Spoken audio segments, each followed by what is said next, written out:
అంగన్వాడీల విషయంలో జగన్మోహన్ రెడ్డి మొండి వైఖరే గెలిచిందా? అంగన్వాడీలు ఓడారా అంటే అవుననే సమాధానం ఇస్తున్నారు కొంతమంది రాజకీయ విశ్లేషకులు. ఇక ఇదే అంశానికి సంబంధించి మనతో మాట్లాడేందుకు ప్రముఖ సీనియర్ జర్నలిస్ట్, ప్రముఖ రాజకీయ విశ్లేషకులు సిఎస్ రావు గారు మనతో ఉన్నారు. ఆయనతో మాట్లాడదాం. Sir hi sir. Hello Krishna. Sir, అంగన్వాడీల విషయంలో జగన్మోహన్ రెడ్డి మొండి వైఖరే గెలిచిందా? అంగన్వాడీలు ఓడారా అంటే ఏం చెప్తారు సార్? సో ఇప్పుడు పరిస్థితిని బట్టి కనుక చూస్తుంటే అసలు అంగన్వాడీలను గెలిచారా లేకపోతే జగన్మోహన్ రెడ్డి గెలిచారా అనేటువంటి పరిస్థితికి ఎందుకు వచ్చింది అని అంటే సామరస్యంగా పరిష్కరించుకోవాల్సినటువంటి సమస్య అది. అంగన్వాడీలు డిమాండ్లు పెట్టారు, దాని మీద ప్రభుత్వం స్పందించాలి, కానీ ప్రభుత్వం స్పందించలేదు, కొంతమేరకు స్పందించిందని చెప్పి చెప్తూ ఉన్నారు. బట్ అంగన్వాడీలు అసలు జగన్మోహన్ రెడ్డి మెడలు ఉంచుదాము, అసలు జగన్మోహన్ రెడ్డి ఏంటి, చాలామంది మేము సీఎంలు చూసాము ఇంతకుముందు, వాళ్ళ మెడలు ఉంచి మా సమస్యలు పరిష్కరించుకోగలిగాము, కానీ జగన్మోహన్ రెడ్డి వాళ్ళకి ఏందో తేల్చేస్తామని చెప్పి ఈ మధ్య మనకి ఇచ్చినటువంటి ఇంటర్వ్యూలో కూడా అంగన్వాడీ అసోసియేషన్లు, సంఘాలకు సంబంధించిన కొంతమంది నేతలు చెప్పడం జరిగింది. నిజమే కావాలా అంగన్వాడీలు జగన్మోహన్ రెడ్డి మెడలు ఉంచేటువంటి అవకాశం ఉందని చెప్పేసి అనుకున్నారు, చాలామంది కూడా అదే అనుకున్నారు.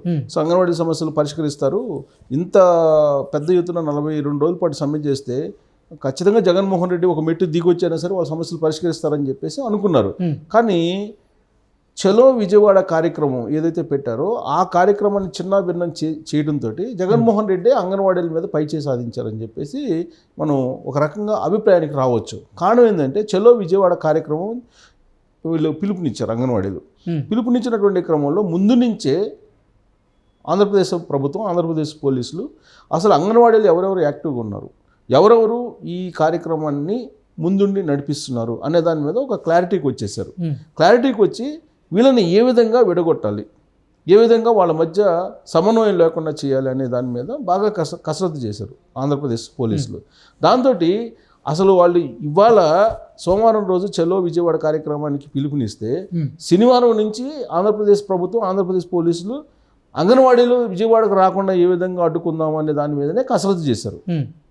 దానికి కొంతమంది అంగన్వాడీలు కూడా సహకరించారు. వాళ్ళకి అంగన్వాడీ సంబంధించిన సంఘాలు, అసోసియేషన్లకు సంబంధించిన కొంతమంది నేతలు ఆంధ్రప్రదేశ్ ప్రభుత్వానికి, ఆంధ్రప్రదేశ్ పోలీస్కి సహకారం అందించి ఎవరెవరు లీడ్ చేస్తున్నారు ఈ కార్యక్రమాన్ని, చలో విజయవాడ కార్యక్రమాన్ని అనే దాని మీద ఇన్ఫర్మేషన్ ఇవ్వడంతో పోలీసులు చాలా వ్యూహాత్మకంగా వ్యవహరించి అసలు చలో విజయవాడ కార్యక్రమం ఉనికే లేకుండా చేయగలిగారు.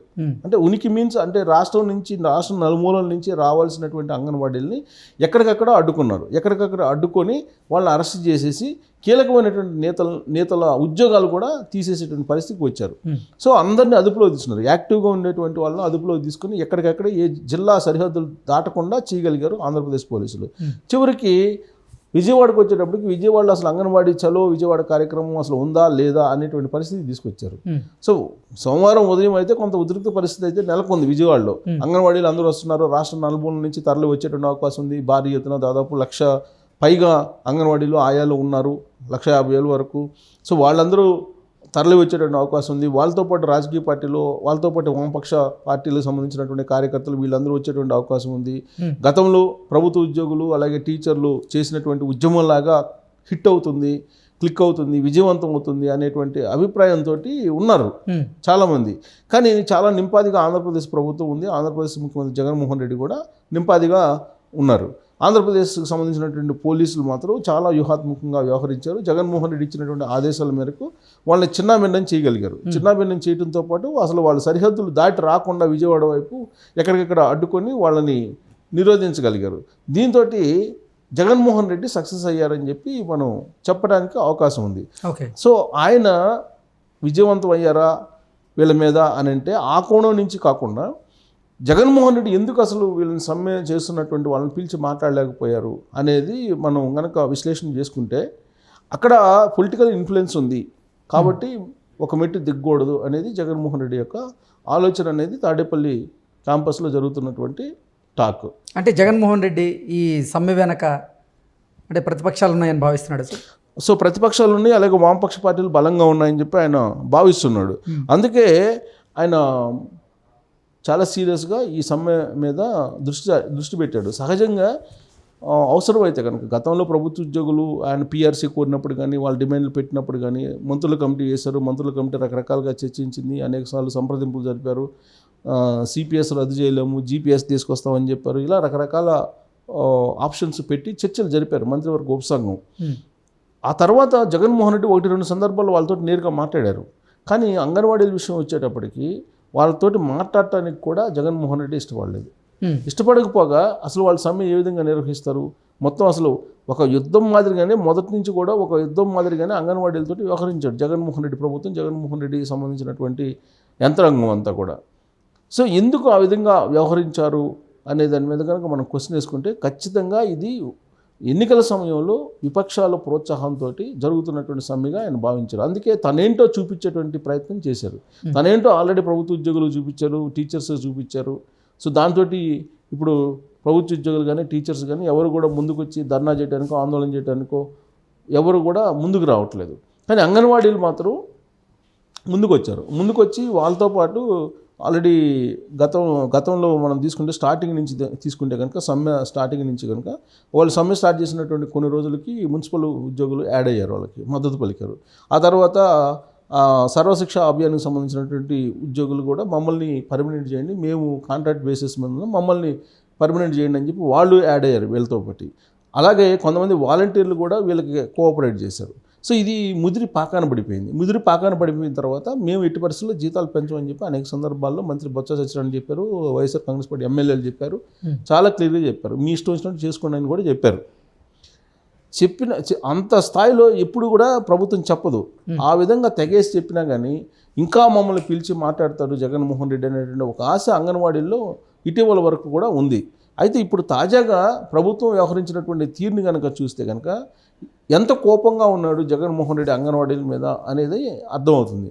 ఎస్మా ప్రయోగించడం ద్వారానే తెలుసు. ఎస్మా ప్రయోగించారు. ఎస్మా ప్రయోగించినప్పుడే వాళ్ళు అర్థం చేసుకోవాలి. ఎస్మా ప్రయోగించినప్పుడే అర్థం చేసుకోకుండా వాళ్ళు ఇంకా సమ్మె చేస్తాం మేము ఎస్మా పరిధిలో లేము అని చెప్పి వాళ్ళు సమ్మెకి మరింత ఉధృతం చేసేటువంటి ప్రయత్నం చేశారు.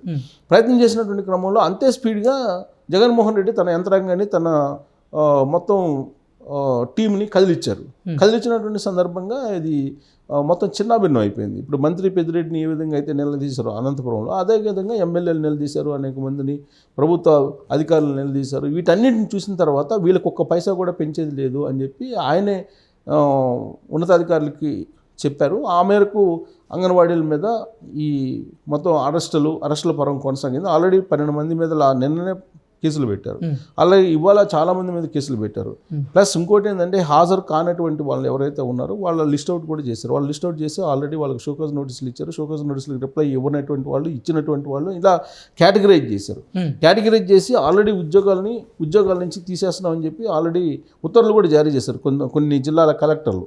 సో దాంతో ఇప్పుడు సగం మంది అంగన్వాడీలు ఉద్యోగాలు పోగొట్టుకున్నటువంటి పరిస్థితి. ప్లస్ కొంతమంది విధుల్లో జాయిన్ అయ్యారు కొంతమంది, వాళ్ళ వరకు వదిలిపెడుతున్నారు. విధుల్లో జాయిన్ అయినటువంటి వాళ్ళు ఎవరు అంటే వైఎస్ఆర్ కాంగ్రెస్ పార్టీకి అనుకూలంగా ఉండేటువంటి వాళ్ళు.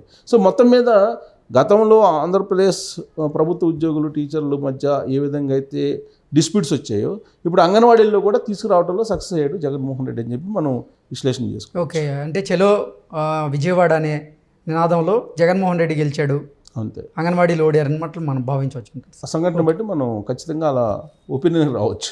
Okay sir, thank you so much. Thank you.